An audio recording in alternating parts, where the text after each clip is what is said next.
What's in the name? You must have heard this rhetoric thousands of times. But throughout the course of evolution, language evolved later than the fights to occupy more land. So the more pertinent questions should be, what's in the land?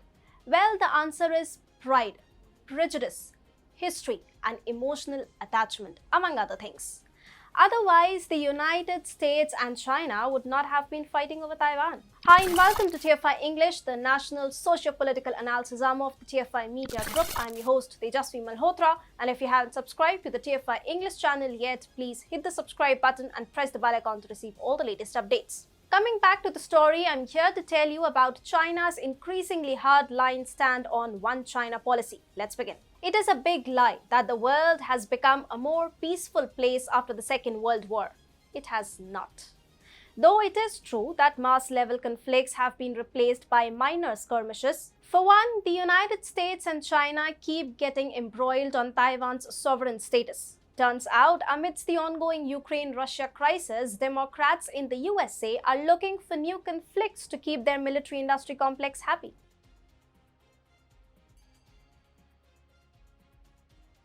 Nancy Pelosi seems to be planning to take a small break from passing on stock trading tips to her husband.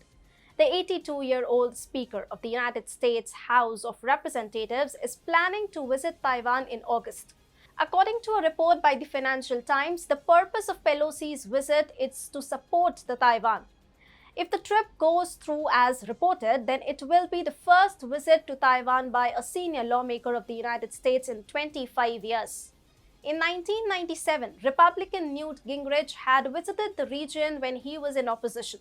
Since Biden and Nancy belong to the same party, it is expected that her stand on the issue will be treated as the government's stance.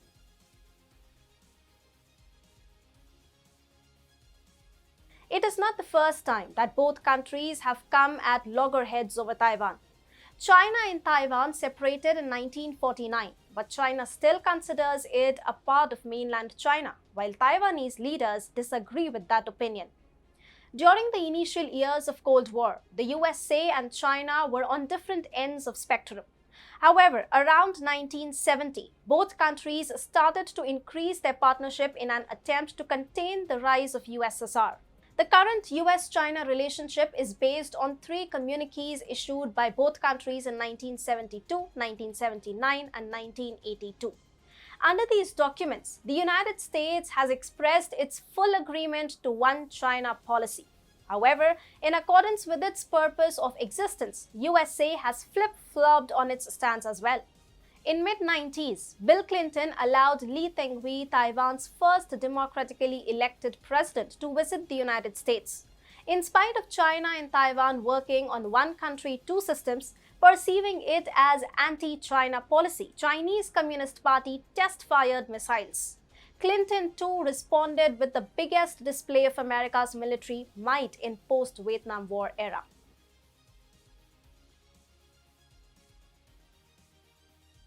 Later, Taiwan's rise in semiconductor arena also became one of the reasons why the US would want to hold it in its sphere of influence. Meanwhile, China has a dream of replacing United States as a superpower, which is not possible without dominance on chips industry.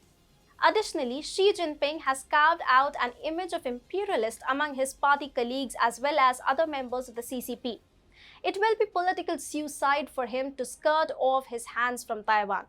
Jinping's aggressive stance on Taiwan can be observed in the way which China has responded to any kind of provocation on the issue.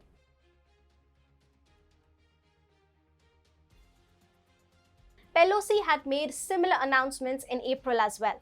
Accordingly, China reportedly responded with a Y-9 electronic warfare aircraft flying to the east of the island. Then Chinese embassy asked Pelosi to cancel her trip. Pelosi did oblige, and citing her COVID-19 infection, she cancelled her planned trip. Additionally, United States was also lectured by China to respect its territorial sovereignty in the same way it was vouching for Ukraine. China has responded with similar intensity this time too. Zhao Lijian, Chinese Foreign Ministry spokesperson, explicitly asked the Biden administration to not support Taiwanese independence. He said, and I quote, "The US must not arrange for Speaker Pelosi to visit the Taiwan region and must stop official interactions with Taiwan, stop creating factors that could lead to tensions in the Taiwan Strait, and follow through on the US commitment of not supporting Taiwan independence." Moreover, Hu Shijin, former editor-in-chief of Global Times, has appealed to the CCP to galvanize military aircraft to escort Pelosi's plane.